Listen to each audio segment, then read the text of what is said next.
Ah, the coloured tile puzzle. Get to the other side of the maze while avoiding the obstacles. Simple, right? But what if I told you that this small minigame in Undertale could have been foreshadowing Deltarune right under everyone's noses, and could possibly lead us to uncovering the identity of the Roaring Knight? Before I begin with this video, know that this contains spoilers for Undertale and Deltarune, and this theory should not be taken too seriously, but I like the parallels and have found some interesting connections.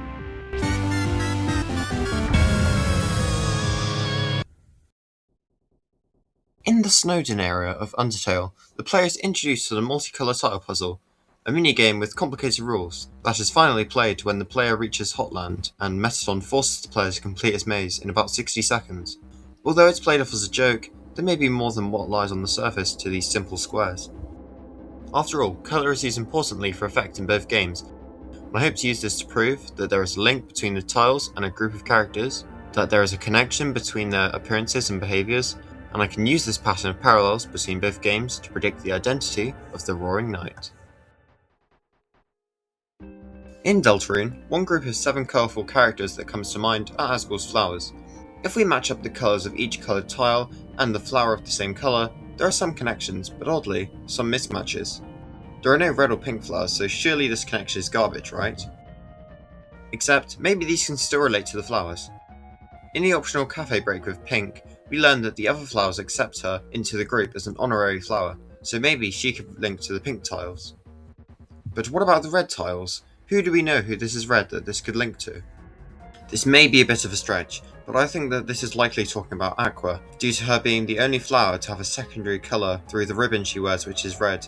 Additionally, in Yellow's room in Chapter 5, we can see Aqua playing in some red dye that has changed her colour to red. So now that we have a connection between each coloured tile and a character, we can use this to draw parallels in order to find out what this means for the rest of Deltarune.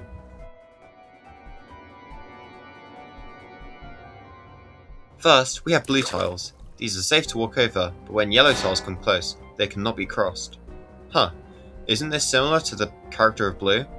They are kind to the protagonists at first, but decide to fight you once they hear that yellow has been tricked. Secondly, the yellow tiles are electric and impassable, which is similar to how yellow tries to stop you getting the yellow key. Next, we have purple tiles, which are slippery, and wait, doesn't Seth slip over a lot in the chapter? Then are orange tiles, that make you orange scented, and isn't orange said to have made the orange juice found in the chapter? I bet you that smells orange scented. There are a lot of connections, and when finding them they felt flawless. However, green's connection seems a bit different from the rest. Green tiles supposedly make a sound and cause you to fight a monster. The strange thing is that this seems to be the opposite of Green's character, who is known for being quiet and not wanting to fight unless they have to. Despite these clear oppositions, I'm willing to let this go, as it's still related to Green's character in a way, it's just reverted. Anyways, the red tiles are completely impassable. As I have said, I believe this represents Aqua, as she turned from cyan to red. Her bullet patterns are quite hard to get past, probably linking to this, but that could just be a skill issue. And finally, pink tiles do nothing and are safe to walk on, possibly highlighting the fact that Pink is a secret boss and you can go through the entire story without encountering them at all, meaning they do nothing. Now that a connection has been drawn between each tile and a corresponding character, it is now time to evaluate what this actually means for the future of the game, and the identity of the knight.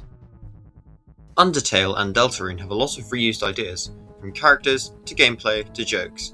There is no denying that there are many parallels, some obvious and some less so, between these two games. As said before, the colour tiles parallel the flowers. If these are connected, then so must their leaders be. In this situation, Metaton and Flowery both attack the player with help from a collection of colourful companions. But what else is shared between each of these leader characters? Well, Metaton is defeated by Frisk. They work with Alphys behind the scenes, who provides the Yellow Soul ability, allowing Frisk to defeat Metaton. Then, there's Flowery, who is defeated by Chris. They are also working with the Roaring Knight behind the scenes, who ends up dealing the final blow, defeating Flowery. Goodbye. Huh. Is there a chance that there are more connections between Alphys and the Roaring Knight than we may have first realised? Well, in Undertale, Alphys works with determination in the True Lab and experiments on monsters. She even injects determination into a flower and brings it to life. This is pretty consistent with the Roaring Knight, whose dark fountains bring inanimate objects to life. Is Alphys the Roaring Knight? Well, if she was the knight, she would have been in the perfect place to make the castle town Darkworld and close the door on Chris and Susie in the closet. Furthermore, the Roaring Knight so far has been seen taking 2 people into the shelter, Undyne, the person who Alphys cared for most in Undertale, and Asgore, the king of all monsters who is also her employer. Wow, it all makes sense. Alphys has to be the Roaring Knight. There is so much Oh wait, sorry, I'm getting a call. Des? Really? How can December be the night? Where's the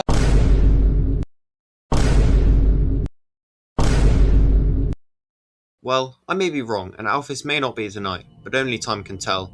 The point was never to be right anyways, just to inspire what-ifs and pose theories that not many others will.